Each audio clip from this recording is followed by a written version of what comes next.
నమస్తే. ఇన్నాళ్ళు నన్ను సపోర్ట్ చేస్తూ, ఎంకరేజ్ చేస్తూ మీ ప్రేమని నాకు అందిస్తున్న ప్రతి ఒక్కరికి కృతజ్ఞతలు. అలాగే ఈ వీడియో కూడా ఖచ్చితంగా మీకు ఉపయోగపడుతుంది. లైక్, షేర్ అండ్ సబ్స్క్రైబ్ చేసి మీ సపోర్ట్‌ని నాకు అందించండి. అలాగే ఈ వీడియో పట్ల మీకున్న అభిప్రాయాన్ని కామెంట్ సెక్షన్‌లో కామెంట్ చేసి తెలియజేయండి. ఇప్పుడు వీడియోని చూద్దాం. నమస్తే, వెల్కమ్ టు అవర్ ఛానల్. నేను పద్మిని. ప్రస్తుతంతో పాటు ప్రముఖ ఆధ్యాత్మికవేత్త, వాస్తు జ్యోతిష పండితులు, లలిత ఉపాసకులు, వాస్తు జ్యోతిష శిక్షణ నిపుణులు బ్రహ్మశ్రీ నానాజీ పట్నాయక్ గారు మనతో పాటు ఉన్నారు. మాట్లాడదాం. నమస్కారం అండి. శ్రీమాత్రే నమః. సార్, ముందుగా మీకు హోలీ పౌర్ణమి శుభాకాంక్షలు సార్. శ్రీమాత్రే నమః. సార్, హోలీ పండుగ వచ్చేస్తోంది. అయితే సోమవారం 25వ తారీఖు సోమవారం పౌర్ణమి, హోలీ పౌర్ణమి. అయితే ఆ రోజు మనకి కనిపించినటువంటి, భారతదేశంలో కనిపించినటువంటి ఉపఛాయ చంద్రగ్రహణం కూడా ఏర్పడబోతోంది. సో చంద్రగ్రహణం, గ్రహణం అంటేనే చాలా చాలా చాలా పవిత్రమైనటువంటి సమయంగా ఖచ్చితంగా కన్సిడర్ చేస్తుంది శాస్త్రం. భయపడుతూ ఉంటారు, బట్ దెన్ మనకు కనిపించట్లేదు కాబట్టి దాని ఇంపాక్ట్ ఏమైనా ఉంటుందా, మరి ఆ సమయంలో ఆ సమయాన్ని ఎలా వినియోగించుకోవచ్చు, సాధన చేసుకోవచ్చు అనేది చెప్తూ ఉంటారు.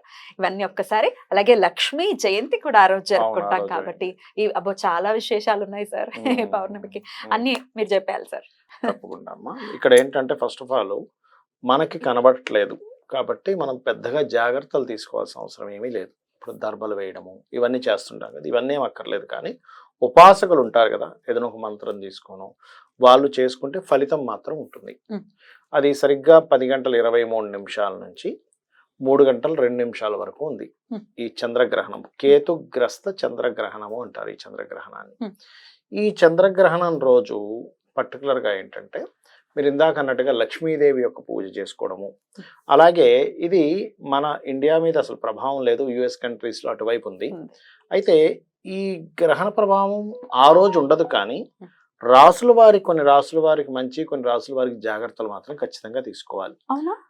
ఎందుకంటే మీరు ఎక్కడ జన్మించినా గ్రహాలు మాత్రం ఖగోళంలో గ్రహ సంబంధించిన కాంబినేషన్స్ ఉన్నాయి కదా, అందుకని ఈ యొక్క విషయాల్లో ఖచ్చితంగా జాగ్రత్తలు తీసుకోవాలి. మరి అప్పుడు ద్వాదశ రాశుల వాళ్ళకి ఎలాంటి ఇంపాక్ట్ చూపిస్తుంది, పరిహారాలు అది కూడా చెప్పండి. చెప్తానమ్మా. ఫస్ట్ ఆఫ్ ఆల్ ఏంటంటే మనం మేషం నుంచి తీసుకుంటే, మేష లగ్నం తీసుకోండి. మెయిన్ గా లగ్నాలు తీసుకోండి. లగ్నాలు తెలియని వారు రాశి తీసుకోవచ్చు. మేషం వారికి సర్వసాధారణంగానే వాళ్ళ జన్మ ఎప్పుడైనా గుర్తుపెట్టుకోండి, వాళ్ళ జన్మ దేంతో ముడిపడి ఉంటుంది అంటే అప్పు ఇవ్వడం వల్ల, అప్పు తీసుకోవడం వల్ల, అప్పులతో కనెక్ట్ అయి ఉంటుంది వాళ్ళ లైఫ్. అంటే వాళ్ళ లైఫ్ లో మేజర్ పార్ట్ అప్పుకు సంబంధంగా ఉంటుంది. ఆ స్థానంలో చంద్రకేతువులు సంచారం జరుగుతుంది. ఇక్కడ ఏంటి, ఆ మేషంలో కాదు, అక్కడ నుంచి 6వ స్థానంలో, అప్పు స్థానంలో నేనేది అప్పు స్థానంలో జరుగుతుంది, 6th house లో జరుగుతుంది. అందుకని వీళ్ళకి ఒకవేళ అప్పులు ఎక్కువగా ఉంటే ఆ రోజు కనుక వీరు అపర్ణాదేవిని ఓం అపర్ణాయే నమః లేదా గణపతి ఆరాధన చేస్తూ ఉన్నట్లయితే ఒక రకంగా 6th house లో మనకి గ్రహణం సంభవించడం మంచిదే. 6వ స్థానం గ్రహణం సంభవించడం మంచిదే. కాకపోతే ఈ గ్రహణం యొక్క ప్రభావం గ్రహణం రోజు నుంచి 40 రోజుల పాటు ఉంటుంది, గుర్తుపెట్టుకోండి. అంటే ఈ 40 రోజులు కొంచెం అప్పులు ఇవ్వడం తీసుకునే విషయంలో వీళ్ళు జాగ్రత్తగా ఉండాలి. కాబట్టి వేరే విషయాలకు మంచిదే, అన్ని విషయాల్లో బాగుంటుంది. ఇక వృషభం వారికి గనక చూసుకుంటే గనక ఇది 5వ స్థానంలో జరుగుతుంది. 5వ స్థానంలో జరుగుతున్నప్పుడు ఏమిటి, షేర్ మార్కెటింగ్ విషయాల్లో జాగ్రత్తగా ఉండాలి. సినిమా ఫీల్డ్ లో ప్రొడ్యూసింగ్ చేసే వాళ్ళు జాగ్రత్తగా ఉండాలి. గర్భవతులు జాగ్రత్తగా ఉండాలి కొద్దిగా. ఇక్కడ గ్రహణం లేకపోయినప్పటికీ కూడా పంచమం కదా, సంతాన స్థానంలో కదా, అందుకని జాగ్రత్తగా ఉండాలి. వృషభం వారు అందరికీ కాదు, ఓన్లీ వృషభం. వీరు చేయవలసింది గణపతి ఆరాధన చేసుకుంటే మంచిది. మేషం వారు కూడా గణపతి అండ్ సూర్య నమస్కారాలు చేసుకుంటే మంచిది. ఇక మిథునం వారు ఏ విషయాల్లో జాగ్రత్తగా ఉండాలి అంటే వీరు ప్రాపర్టీస్ తీసుకునే విషయంలోని, ఎడ్యుకేషన్ కోర్సెస్ తీసుకునేటువంటి విషయాలు, తల్లిగారు ఆరోగ్య విషయంలో ఈ గ్రహణ ప్రభావం ఉంటుంది. మరి కర్కాటకం వారికి చూసుకున్నట్లయితే మంచిదే, 3వ స్థానంలో గ్రహణం పడితే మంచిదే. అంటే ఏంటి, వీళ్ళు ఎప్పటి నుంచో ఉన్న డిజైర్స్ నెరవేరుతాయి, వీరికి కోరికలు తీరుతాయి, కొన్ని ప్రయత్నాలు కూడా సక్సెస్ అవుతాయి. సింహం వారికి 2వ స్థానంలో జరుగుతుంది కాబట్టి కొంచెం ఎవరికైనా మనీ ఇవ్వడము, తీసుకునేటువంటి విషయాల పట్ల కాస్త జాగ్రత్తగా ఉండాలి. ఇక కన్యా రాశిలోనే గ్రహణం సంభవిస్తుంది కాబట్టి ఈ రాశి వారు కొద్దిగా కొంచెం నెక్స్ట్ డే దానము అంటారు కదా, ఇది మనకి రాగితో, మన వెండితో చేసిన ప్రతిమలు ఉంటాయి. ఇది మన చంద్రుడు, రవి, బియ్యము, నువ్వులు, ఉలవలు, మినుములు, వాటికి సంబంధించిన వస్త్రాలు, నువ్వులతో నీలం రంగు వస్త్రము, ఉలవలతో మల్టీ కలరు, బియ్యంతో గోధుమ రంగు వస్త్రము, వీటిని దానంగా ఇవ్వడం. అదేవిధంగా వీలైతే బియ్యము కూడా తెలుపు రంగు వస్త్రం బియ్యంతో ఈ 4 పదార్థాలు దానంగా ఇవ్వడము, మరియు దాంతోపాటు పాము పడగలా ఉంటుంది, 2 పడగలు దానంగా ఇస్తారు, లేదా ఒకటి ఇచ్చినా సరిపోతుంది. ప్లస్ నెయ్యి, ఒక గిన్నెలో నెయ్యి వేసి వీటిని దానంగా ఇస్తే మంచిది కన్యవారు. అలాగే ఇది హస్త నక్షత్రంలో జరుగుతుంది కాబట్టి చంద్ర నక్షత్రాలు ఎవరెవరైతే ఉంటారో వాళ్ళు కూడా కొంచెం దానంగా ఇస్తే మంచిది. అయితే రోహిణి, హస్త, శ్రవణం వాళ్ళు దానం ఇవ్వాలి, ఖచ్చితంగా ఇవ్వాలి, ఇస్తే మంచిది. అలాగే కొంచెం నిర్ణయాలు తీసుకునేటప్పుడు కొంచెం జాగ్రత్తగా ఉండాలి, ఎందుకంటే రాశిలో కేతువు కదా, కాబట్టి ఏంటి కొంచెం డిఫరెంట్, ఎందుకంటే చంద్రకేతువులు కలయిక అయింది, అందుకని. ఎట్లా ఉంటుంది సార్ చంద్రకేతు కలయిక అన్నప్పుడు ఏమవుతుంది అంటే ఏమో కొన్ని స్ట్రాంగ్ డెసిషన్స్ తీసుకుంటారు, అవతల వాళ్ళు ఎలాగున్నా సంబంధం లేదు, నేను ఇది డిసైడ్ అయ్యాను అంటారు, స్ట్రాంగ్ గా నమ్ముతారు, ఇన్స్టిట్యూషన్స్ కూడా పనిచేస్తాయి వీళ్ళకి సహజంగా. అలాగే తులారాశి వారు ఇన్వెస్ట్మెంట్స్ చేసే విషయంలో జాగ్రత్తగా ఉండాలి ఈ గ్రహణం మూలంగా. మరి వృశ్చికం వారికి చాలా మంచిది, చక్కటి లాభాలు కలుగుతాయి, లాభస్థానంలో గ్రహణం కాబట్టి.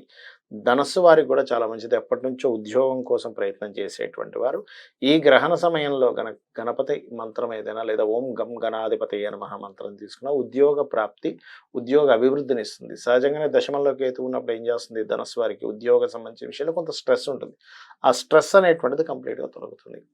ఇక మకరం వారికి కనుక చూసుకున్నట్లయితే కాస్త లాంగ్ జర్నీస్ వెళ్ళేటప్పుడు తండ్రి గారి ఆరోగ్య విషయంలో ఈ గ్రహణ ప్రభావం ఉంటుంది, బ్యాంక్ ట్రాన్సాక్షన్స్ విషయంలో కొంత చూసుకోవాలి. కుంభం వారికి అష్టమంలో గ్రహణం అనేటువంటిది మంచిదే, అయితే ఏదేమైనప్పటికీ కూడా సడన్ నిర్ణయాలు తీసుకోకూడదు. ఇక మీనరాశి వారు ఈ గ్రహణ ప్రభావం 40 days ఉంటుంది కాబట్టి వివాహ నిర్ణయాలు, జీవిత భాగస్వామి పార్ట్నర్స్ తో కొంత జాగ్రత్త వహించాలి. ఓకే, ఈ తుల నుంచి మీనం వాళ్ళు కూడా అసలు ఏ ఆరాధన చేసుకోవాలి సార్? ఇది తుల నుంచి మీనం వారికి చూసుకుంటే తులవారు సహజంగా కాళికా అమ్మవారి ఆరాధన, అయితే అందరూ గణపతి చేసుకోవాలి. తులవారు కాళిక, వృశ్చికం వారేమో దుర్గా, ధనస్సు వారేమో మన నరసింహస్వామిని లేదా దత్తాత్రేయుని, పంచమంలో ఇప్పుడు గురువు ఉన్నాడు కాబట్టి, మకరం వారు అమ్మవారిని, కుంభం వారేమో విష్ణుమూర్తిని, అదేవిధంగా మీనరాశి వారు రాజరాజేశ్వరి అమ్మవారి ఆరాధన చేసుకుంటే మంచిది. అలాగే గణపతిని కూడా, గణపతిని అందరూ చేసుకోవాలి. కేతుగ్రస్తం అయింది కాబట్టి, లేదా వాళ్ళ గురువుల నుంచి ఏదైనా మంత్రాలు పొందుతారు చూసారు, అవి చేసుకోవడము. ఎందుకంటే ఇప్పుడు చూడండి గ్రహణం ఎందుకంటే మీకు అద్భుతమైన రోజుగా ఎందుకు చెప్తారంటే కొన్నిసార్లు చూడండి ఇంత సంఖ్య జపం చేస్తే మనకు పని అవుతుంది అంటారు కదా. ఇప్పుడు నార్మల్ టైంలో మీరు అంత సంఖ్య చేయాలంటే కుదరదు, లేదా ఏ గోకర్ణంకో వెళ్తే మీరు ఒకసారి చేస్తే 1000 సార్లు చేసిన ఫలితం వస్తుంది గోకర్ణానికి వెళ్ళి చేసినట్లయితే. కానీ ఇప్పుడు ఫలితం రావాలంటే గ్రహణం రోజు చేయాలి. అప్పుడు ఏమవుతుంది, మీరు ముఖ్యంగా గణపతిని కనుక ప్రార్థించినట్లయితే ఈ కలవు చండీ వినాయక అంటారు కాబట్టి మీరు పూర్వజన్మలో చేసిన కర్మలో బ్లాకింగ్ భాగ్య చక్ర అంటారు, అంటే మీ భాగ్యం ఉంది కానీ బ్లాకింగ్ అయినప్పుడు ఇది చేసుకోవడం వల్ల క్లియర్ అవుతుంది అది.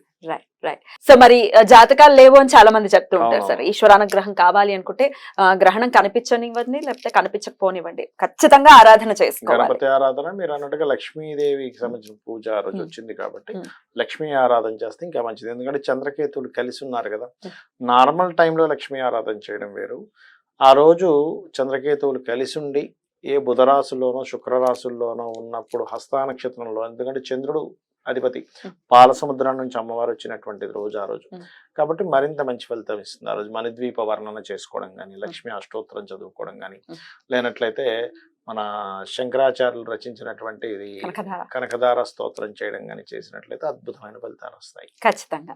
అయితే ఈ గ్రహణ సమయంలో చేయమంటారా సార్?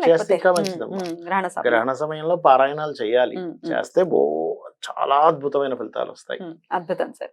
అలాగే పౌర్ణమికి కూడా విశేషంగా సత్యనారాయణ స్వామి వ్రతాన్ని కూడా చెప్తూ ఉంటారు చేసుకోండి అని చెప్పి. గ్రహణ సమయంలో ఒకవేళ ఋత్విక్కులు ఉంటే గనుక చేయించుకోవచ్చు, మనకి లేదుగా చేసుకోవచ్చు. ఇంకా హోలీ పౌర్ణమి కూడా ఆ రోజు హోలికా దహనం ముందు రోజు జరిగిన హోలీ పౌర్ణమి కూడా కాబట్టి చేసుకోవచ్చు. అంటే ఆ రోజు చాలా మందికి సందేహం ఉంటుంది, ఏమంటే గ్రహణం ఉంది కదా బయటికి పిల్లల్ని ఆడిపించడానికి పంపించచ్చా, అలాంటిది ఏం లేదు. ఎందుకంటే మన గ్రహణం మనకి లేదుగా. ఉపాసకులు చేసుకునే సమయం పట్టు స్నానము విడుపు స్నానం చేసుకొని ఆ రోజు గ్రహణ సమయంలో మంత్ర సాధన చేసుకుంటారు.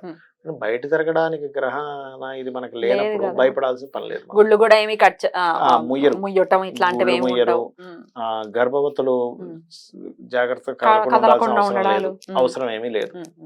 కాస్త ఆరాధన చేసుకుంటూ అయితే ఆరాధన ఉండొచ్చు. చేసుకుంటూ ఉండొచ్చు. అసలు రైట్ సార్.